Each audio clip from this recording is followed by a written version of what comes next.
আসসালামু আলাইকুম রহমতুল্লাহ বরকাত। শবে বরাত নিয়ে আমাদের মধ্যে অনেক প্রান্তিকতা দেখা যায়। এক শ্রেণীর ভাইরা বলেন যে শবে বরাত স্পষ্ট বিদআত। এই শবে বরাত নামে কোনো রাত বা এর কোনো ফজিলত কোরআন হাদিসে নেই। এবং অনেকে আছে এটাকে অনেক বেশি বাড়াবাড়ি করে, এটা অনেক নানান রকম আমল সমাজে দেখা যায়। আসলে নিরপেক্ষ দৃষ্টিকোণ থেকে যদি আমরা দেখি, শবে বরাত মূলত একটি ফার্সি এবং একটি আরবি শব্দ মিলে শবে বরাত। সব শব্দের অর্থ হলো রাত, আর বরাত এর হচ্ছে আরবি শব্দ বারাআহ, মানে মুক্তি, অর্থাৎ গুনাহ থেকে মুক্তি পাওয়ার এরাত। এটাকে বলা হয় শবে বরাত। আসলে শবে বরাতের বিষয়ে হাদিস, যে এই রাত, এটা হাদিসের ভাষায় হচ্ছে লাইলাতুন নিসফ মিন শাবান, মধ্য শাবানের রাত্রি, অর্থাৎ 14 তারিখ এর রাত্রি। এই রাত্রির ফজিলতের কথা হাদিসে আছে কিনা আমরা যদি দেখি, যে একটি হাদিস যেটাকে অনেক মুহাদ্দিস সহিহ বলেছেন, এটা সহিহ ইবনে হিব্বানের 5665 নম্বর হাদিস। এবং এটা নাসিরুদ্দিন আলবানী রহমতুল্লাহ যিনি সিলসিলাতুস সহিহা তিনি এসেছেন। এরপরে এটা আছে ইবনু মাজাতে এসেছে 1380 নম্বর হাদিস। আহ, আবু মুসা আশআরী রাদিয়াল্লাহু আনহু থেকে বর্ণিত, রাসূলুল্লাহ সাল্লাল্লাহু আলাইহি ওয়াসাল্লাম বলেছেন, ইন্নাল্লাহা লা ইয়াত্তালিউ ফি লাইলাতিন নিসফি মিন শাবান, যে আল্লাহ তাআলা নিসফে শাবানের রাতে, অর্থাৎ মধ্য শাবানের রাতে তার আহ, বান্দার দিকে আহ, নজর দেন, সমস্ত মানুষের দিকে দৃষ্টিপাত করেন, বা তিনি অবতীর্ণ হন, বা আম, তিনি রহমতের নজর দিয়ে তাকান।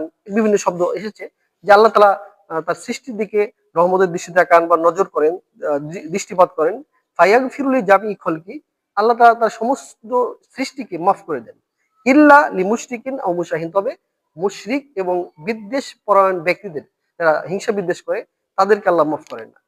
এই হাদিসটা সনদ যাচাই বাছাই করে নাসিরুদ্দিন আলবানী রহমতুল্লাহ তিনি বলেছেন যে হাদিসটা সহিহ, অর্থাৎ তিনি হাসান লি গয়রিহির পর্যায়ে নিয়ে এসেছেন। প্রায় 8 জন সাহাবী থেকে তিনি হাদিস নিয়ে এসেছেন। আহ, এই একই শবে বরাতের রাত্রের, যে লাইলাতুল নিসফি মিন শাবানের যে রাতের ফজিলত, এই বিষয়ে প্রায় 8 জন সাহাবী থেকে হাদিস বর্ণিত আছে। তবে এককভাবে কোনো একটি হাদিসও আহ, সরাসরি সহিহ নয়। কিছু কিছু প্রত্যেকটা হাদিসে কিছু কিছু দুর্বলতা আছে। আর সহিহ হাদিসের একটি প্রকার হলো হাসান লিগরিহি।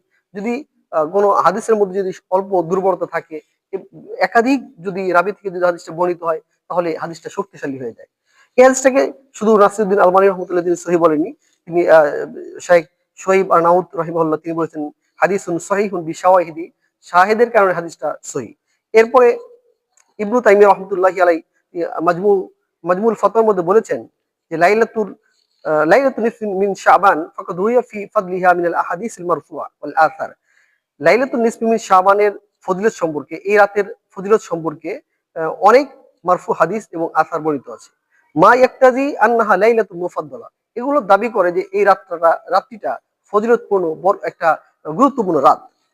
ওয়া ইন্না মিনাস সালাফি মান কানা ইয়াখুসসুহা বিস-সালাতি ফিহা ওয়া সাওমু শাহরি শাবান ওয়া জাআত ফিহি আহাদিসুন সহিহা, যে সালাফদের মধ্যে অনেকে এই রাতটিকে নামাজের বিশেষভাবে নামাজ আদায় করতেন, বিশেষ করে নামাজ এই রাতে আদায় করতেন, এবং শাবান মাসের রোজা, এটা সহিহ হাদিস দ্বারা প্রমাণিত। এরপরে শাইখ নাসিরুদ্দিন আলবানী রহমতুল্লাহ তিনি তৃতীয় খণ্ডে সিলসিলাতুস সহিহার তৃতীয় খণ্ডে 135টি আলোচনা করেছেন। শেষে 129 নম্বর পৃষ্ঠা তিনি বলেছেন, জুমলাতুল কাউলি আন্নাল হাদিসা বিমাজমুই হাদিহি তুরুকি সহিহুন বিলা রাইবিন, যে বিভিন্ন হাদিসের বিভিন্ন সনদের কারণে মোট কথা এই হাদিসটা হলো সহিহ বিলা রাইবিন, কোনো সন্দেহ নেই। শুধু ওনাই বলেনি, এরপর যদি আমরা দেখি বিশেষ শাইখ আব্দুর রহমান মোবারক রহমতুল্লাহ তিনি তুহফাতুল আহওয়াদির 2য় খণ্ডের 365 নম্বর পৃষ্ঠায় বলেছেন যে ইলাম আন্নাহু কদ ওয়ারাদা ফি ফাজিলাতি লাইলাতি নিসফি মিন শাবান ইদাতু আহাদিস, যে লাইলাতুল নিসফি শাবানের ফজিলত সম্পর্কে অনেকগুলো হাদিস বর্ণিত আছে। মাজমুহা ইয়াদুল্লু আলা আন্না লাহা আসলুন, এগুলোর সমষ্টিগতভাবে এগুলো প্রমাণ করে যে এর একটা ভিত্তি রয়েছে। ফাহাদিল আহাদিস বিমাজমুইহা, এই সমস্ত হাদিস সামগ্রিকভাবে হুজ্জাতুন আলা মান জাআমা আন্নাহু লাম ইয়াসবুত ফি ফাজিলাতি লাইলাতিন নিসফি মিন শাবান শাইউন, এটা ওই সমস্ত লোকদের বিরুদ্ধে একটা শক্ত প্রমাণ, যারা বলে যে লাইলাতুল নিসফি মিন শাবান অথবা মধ্য শাবানের রাতের কোনো ফজিলত নেই। এই সমস্ত লোকের বিরুদ্ধে একটা শক্ত প্রমাণ, অর্থাৎ তিনিও বলতেছেন যে এই রাতটা বরকতপূর্ণ রাত। তো এই হাদিসটা একদম যদি সর্বনিম্ন পর্যায়ে ধরা যায়, এটা হাসান লি গৈরিহি, অর্থাৎ সহিহ একটা প্রকারের মধ্যে। আর বাকি যে সমস্ত ওলামায়ে কেরাম মুহাদ্দিস একে বলছেন হাদিস জয়ীফ, তাদের এটা মত, কিন্তু শক্তিশালী মত হলো এবং জমহুরের মত হলো এই রাতের ফজিলত রয়েছে। এখন এই রাতের আমল কি? এই রাতের আমল সম্পর্কে যদি আমরা দেখি, স্পষ্ট সহিহ হাদিসে কোনো আমল পাওয়া যায় না। সুনানে বাইহাকির, ইমাম বাইহাকি তার শুআবুল ঈমানে একটা হাদিস বর্ণনা করেছেন, মুরসাল হাদিস। তিনি বলেছেন মুরসালুন জাইদ, যে এই রাতে রাসূলুল্লাহ সাল্লাল্লাহু আলাইহি ওয়াসাল্লাম, আয়েশা রাদিয়াল্লাহু আনহা বলেন যে আমার ঘরে রাসূলুল্লাহ শুয়ে নামাজ আদায় করছিলেন। তিনি সিজদায় এমন দীর্ঘ সিজদা করতেছিলেন, আমি ভাবতেছিলাম যে তিনি হয়তো তার জান কবজ হয়ে গেছে।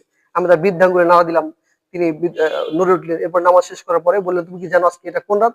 তখন বললাম, ইয়া রাসূলুল্লাহ, আমি জানি না। তখন বলল যে এটা হলো লাইলাতুন নিসফি মিন শাবান, মধ্য শাবানের রাত।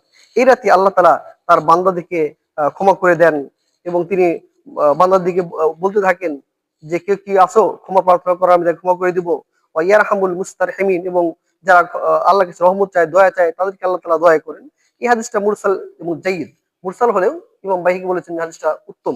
বাকি অন্য রাবী সবার সনদ ঠিক আছে, এই সনদের মধ্যে কোনো সমস্যা নেই। শুধুমাত্র মুরসাল হিসাবে অনেকে এটাকে এর মধ্যে দুর্বলতা বলেছেন, কিন্তু ইমাম বাইহাকি বলেছেন মুরসালটা জাইদ। আর যদি মুরসাল যদি নির্ভরযোগ্য ব্যক্তি থেকে হয়, এটা মুহাদ্দিসদের মতে এই হাদিসের উপর আমল করা যায়। এটা সরাসরি দয়ীফ বা দয়ীফ জিদ্দান, মারাত্মক পর্যায়ে দুর্বল নয়। এই হাদিস থেকে আমরা দেখতে পাই যে এই রাত্রে যারা আল্লাহর কাছে ক্ষমা প্রার্থনা করে, দোয়া করে, আল্লাহ তাদের উপর বিশেষ রহমত বর্ষণ করেন।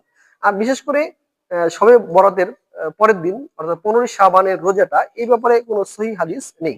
সুনান ইবনে মাজাহ 1388 নম্বর একটি হাদিস আমরা জানি, সেই হাদিসটার মধ্যেও দুর্বলতা রয়েছে, এবং দুর্বলতাও শক্তিশালী পর্যায়ের দুর্বলতা, একদম নরমাল দুর্বলতা না। عن علي بن ابي طالب رضي الله عنه قال قال رسول الله صلى الله عليه وسلم اذا كانت ليله النصف من شعبان فقوموا ليلها وصوموا يومها। যখন লাইলাতুন নিসফি মিন শাবানের দিন আসে, রাত আসে, তখন তোমরা রাতে দাঁড়িয়ে ইবাদত করো এবং দিনের বেলা রোজা রাখো। হাদিসটা দৈব বিদ্যান। এখানে একজন রাবী আছে, আব্দুল্লাহ বিন মুহাম্মদ বিন আবি সাবরা, তিনি খুবই দুর্বল রাবী। সিয়ারু আলামিন নুবালাতে যদি দেখেন, তার জীবনী সম্পর্কে ইমাম বুখারী বলেছেন দয়ীফুল হাদিস, তিনি দুর্বল হাদিস বর্ণনা করেন, এবং নাসাই বলেন মাতরুকুন, তিনি পরিত্যাজ্য, এবং ইমাম আহমদ ইবনে হাম্বল বলেছেন কানা ইয়াদাউল হাদিস, তিনি জাল হাদিস রচনা করতেন। সেই হিসাবে এই হাদিসটি খুবই দুর্বল, আমলযোগ্য নয়।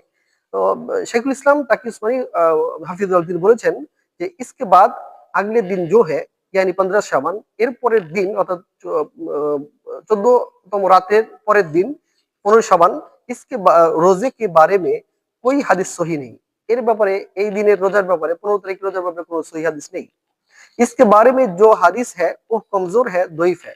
এই ব্যাপারে, এই 15 তারিখ রোজার ব্যাপারে যে হাদিসটা আছে, এটা কমজোর এবং দুর্বল, কাবেলে ইতিবার নেই, এটা আমলযোগ্য নয়। তাহলে আমরা দেখতে পেলাম যে সহি হাদিস থেকে 15 তারিখে রোজার ব্যাপারে কোনো সহি হাদিস বা গ্রহণযোগ্য হাদিস, দুর্বল হাদিস পাওয়া যায় না। এখন শাবান মাসে রাসূলুল্লাহ সাল্লাল্লাহু আলাইহি ওয়াসাল্লাম প্রমাণিত তিনি বেশি বেশি রোজা রাখতেন। আর বিশেষ করে প্রত্যেক মাসের আইয়াম বীজে রোজা রাখা একটা খাস সুন্নত, 13, 14, 15, সেই হিসেবে আমরা এই 13, 14, 15 রোজা রাখতে পারি। এবং বিশেষ করে সোমবার, বৃহস্পতিবার রোজা রাখতেন, সেই হিসেবে রাখতে পারি। আর শাবান মাসে বেশি বেশি রোজা রাখা এটা একটা খাস সুন্নত।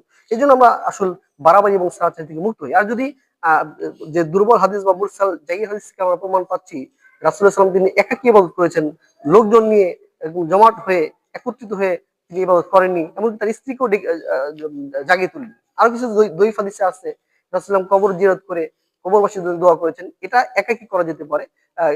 যদি দয়ীফ হাদিস উপর আমল করতে চাই, একাকী করব, কিন্তু সম্মিলিতভাবে ঘটা করে করা এটা নিষেধ। এবং ফুকাহা ইকরাম বলেছেন যে এই দিনের ইউকরাহু ইজতিমাউ ফি হাদিহিল লায়ালি, এই সমস্ত দিনে জড়ো হয়ে ইবাদত করা, একত্রিত হওয়া, ইজতিমা হওয়া, লোক সমাগম করা, এগুলো হচ্ছে মাকরুহ। এজন্য আসলে আমরা বাড়াবাড়ি এবং ছাড়াছাড়ি থেকে হেফাজতে থাকি। কোরআন এবং সুন্নাহ অনুযায়ী এবং সালাফুস সালিহিনের সুন্নাহ অনুযায়ী আমরা আমল করার চেষ্টা করি। আল্লাহ সুবহানাহু ওয়া তাআলা আমাদের প্রত্যেককে তৌফিক দান করুন। আসসালামু আলাইকুম ওয়া রাহমাতুল্লাহি ওয়া বারাকাতুহু।